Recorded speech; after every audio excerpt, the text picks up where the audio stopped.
The speculative story explaining and imagining the Kendrick Lamar-Drake beef. Musical titans on a collision course. By the early 2020s, Kendrick Lamar and Drake had ascended to the undisputed upper echelons of hip-hop and popular culture iconography. Kings of their respective creative kingdoms, they straddled a fine line between bitter adversaries engaged in a cold war of ideological supremacy and supposed peers representing a unified vanguard elevating an entire art form into the stratosphere. On the surface, their fame trajectories and personal brands appeared to lie on near opposite ends of the spectrum. Lamar was the virtuosic lyricist and consummate artist, and Compton, California native whose seminal works like Good Kid, Mad City, and To Pimp a Butterfly solidified him as the spiritual descendant of rap's socially conscious golden age. Every album release became a culturally transcendent event hailed by intellectuals as Vizaki art while also activating streetwise urban disciples. Drake, on the other hand, embodied the commercial crossover juggernaut, a masterful millennial entertainer who sacrificed little of hip-hop's edge or bravado while conquering the mainstream hemisphere. The Toronto-bred rapper, singer, actor, mogul, and impresario oozed charisma and connection to his global fan base of millennial and Gen Z consumers seeking vicarious Jewish immersion into the spoils of fame. Yet despite their outwardly divergent avenues to stardom, both Kendrick and Drake spoke the same universal language, an insatiable ambition for greatness coupled with resolute fearlessness in achieving it at all costs. Their conflicting polarities around art versus enterprise, substance versus anodyne spectacle were simply academe perspectives from the outside peering in. Upon closer examination, the two titans shared a common ruthless nucleus of insecure perfectionism that manifested in passive-aggressive slights and snipes at any perceived threat to their alpha status. In what was already becoming the most scrutinized and dissected artistic rivalry since Biggie vs. Tupac, Kendrick Lamar and Drake were on an inescapable collision course even before entering their primes. The shock waves would ripple across an entire generation's cultural identity. The rap Prometheus draws first blood.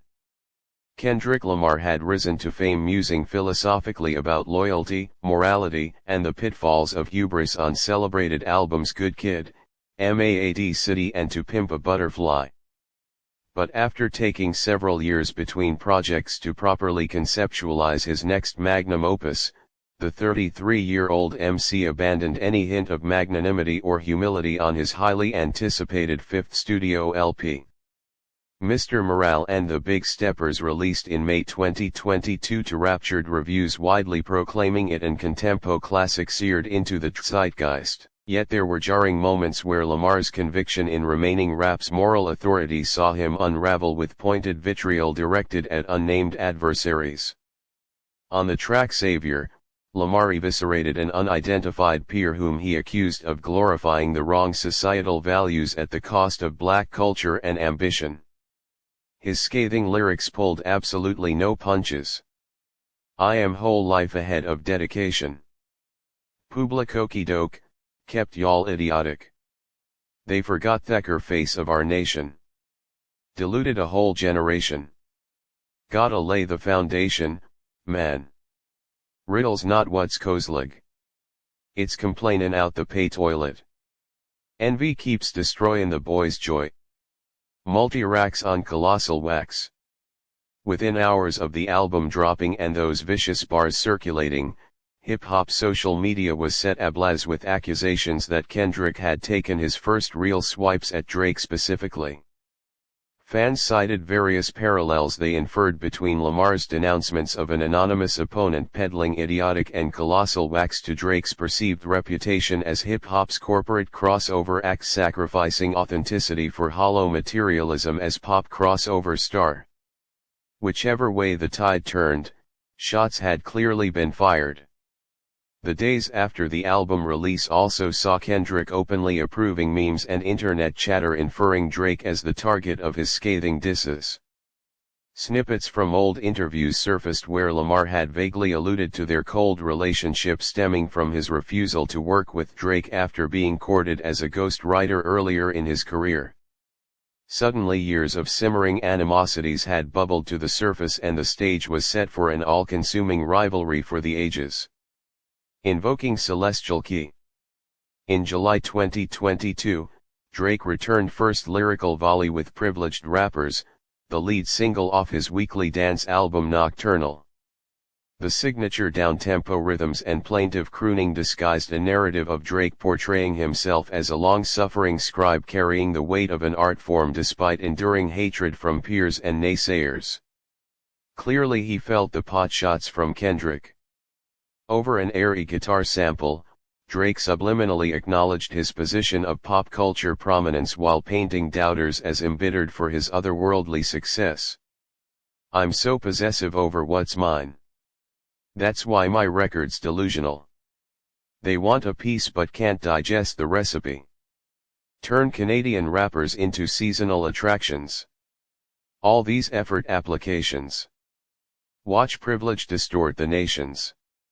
I can take it to the park across the wilderness." All this resentment built from its apprenticeship. While cleverly worded and up to interpretation, the overarching sentiment of Privileged Rappers seemed to send a clear volley, that he would no longer remain silent about his self-purported credentials as heir apparent to rap supremacy. Hip-hop's most famous Canadian son appeared willing to lean into the simmering jealousies and insecurities that his unprecedentedly chart-ruling reign had sparked across enclaves suspicious of his authenticity. Instead of shying away from Kendrick's accusations of commercial compliance and profit motivation, Drake now framed it as the logical spoils demanded of a sonic artisan who'd put more work in sculpting memorable hits than perhaps any MC in history. He may be privileged, but that prominence came through unmatched tireless studio discipline and master's-level technique that had simply outpaced his generational peers on a scale they couldn't stomach. In the weeks leading up Nocturnal's release, Drake insiders also leaked anecdotes that the album's thematic crux was inspired by the rap superstar feeling disrespected by the very contemporaries whose anointment depended on his influence and coattails. This included perceived slights from Kendrick over his inability to be credited as a writing contributor on the Compton Rappers albums despite past solicitations. A rap beef between the two alphas was officially in session whether future diss tracks materialized or not. At stake was validation over which artist's singular vision would steer the current into hip-hop's next era, Kendrick's cerebral, confrontational clarion call for racial empowerment and holding a societal mirror or Drake's introspective urban melodrama designed to keep feeding the millennial crowd's ravenous thirst for aspirational gratification. Commercial juggernaut chooses violence. While diplomatic tensions continued simmering in the press, Kendrick wasted little time responding to Drake's own thinly veiled jab of a single. In September 2022, Mr. Morale surprise dropped The Ritual, a ferocious takedown for the ages aimed directly at hip-hop's biggest crossover star. This is for the fans who felt played, annoyed, and ignored. While you were forming lullaby reviews, I was fighting world wars. This is for the causing, unruly hybrids who got styled on. While you was out buildin' city mall calisthenics and bustin' wigs. Those delusional half-arsed young children ain't studyin'. They was Iggy Azalea and dusted tracks for cosmetism. Studied the racks on instructions on cosmetic blendin'. Lamar held absolutely nothing back in attacking what he perceived as Drake's fixation on love raptures, frivolous wave-chasing and femme-leaning histrionics tailor-made for pop cosigns. The furious tongue-twisting broadsides portrayed Drake as a corrosive commercial entity warping impressionable minds away from the consciousness and militancy that real hip-hop strived to reflect. More inflammatory yet were the allegations that Drake had essentially become a female rap parody of himself, a makeup rapper hawking cosmetics and fragile masculinity as a gateway drug into cultural sycophancy. The characterization of him as a vapid mall teen Pied Piper guiding youth culture towards emasculated tropes of performative femininity hairlines, and oral fixation was as blasphemous, brutal and degrading as they came in hip-hop purist circles. It felt like an intentional first blood strike from Kendrick to obliterate Drake's standing and credibility among their peer circles.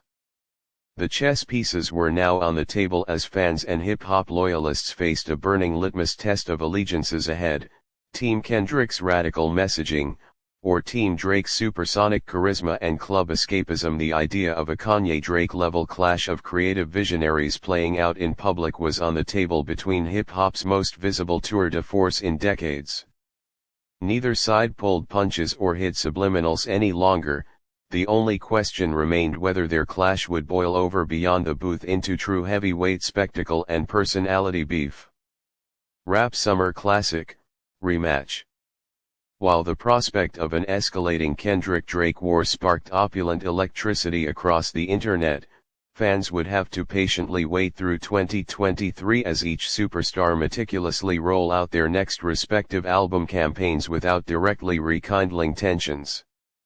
Their temporary détente even allowed peripheral space for another bout of generation-defining politics to unfold between Lamar's cousin Baby Keem and Baton Rouge phenom NBA YoungBoy.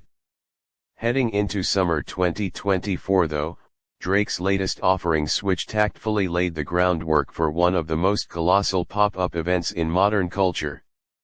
Undisputed was the seventh studio set from the OVO-aired piece, a continuous conceptual suite that wove together a loose narrative about finally burying generational naysayers, both the ones who came before him looking to stifle his reign and those hopelessly eclipsed by his supernatural hit-making marathon. The project's conceptual trailer was loaded with allegorical nods towards Drake feeling unfairly persecuted by an entire bygone rap era and clinging to old thoughts around authenticity instead of celebrating his unchecked mainstream ubiquity. Bars like "I'm so resilient, they call me juggernaut, everything I spit is paramount" hinted at refreshed sights pointed towards settling scores. Of course, press rollouts also conveniently reignited conjecture of a penumbra rematch versus Kendrick Lamar being on deck, considering the latter rapper's own album cycle was also in grid rocker. Feverish hype for the two giants to potentially exchange broadsides again fueled nationwide speculation. What if an unprecedented dual tour was also in the works? Masterclass chess match. Those rumors were finally confirmed in late June as Drake formally announced the Undisputed Tour, a summer amphitheater run co-headlining with none other than the rap game's self-proclaimed moralist, Kendrick Lamar. Naturally, the outing was billed as strictly a co-headliner duke out, totally impartial rather than a side-woman opening slot. Dubbed the His and His Story Rap Battle, the extravagant 6-week roadshow would provide a proximity platform for the flag-bearers of modern poetry and street eminence to finally wage their Cold War disses as hot rap warfare. As much as it was a genuine co-headlining music tour, the schedule served as a theatrical rubric for Kendrick's coarse lyricism and Drake's Cyber Toronto to wage an elaborate performance art sparring match for cultural dominion. Given how frequently their narrative paths had already crossed in symbolicism and gematria, fans saw the golden glory opportunity for their favorite goat to directly dissect the other on wax on a nightly basis as the ultimate decider.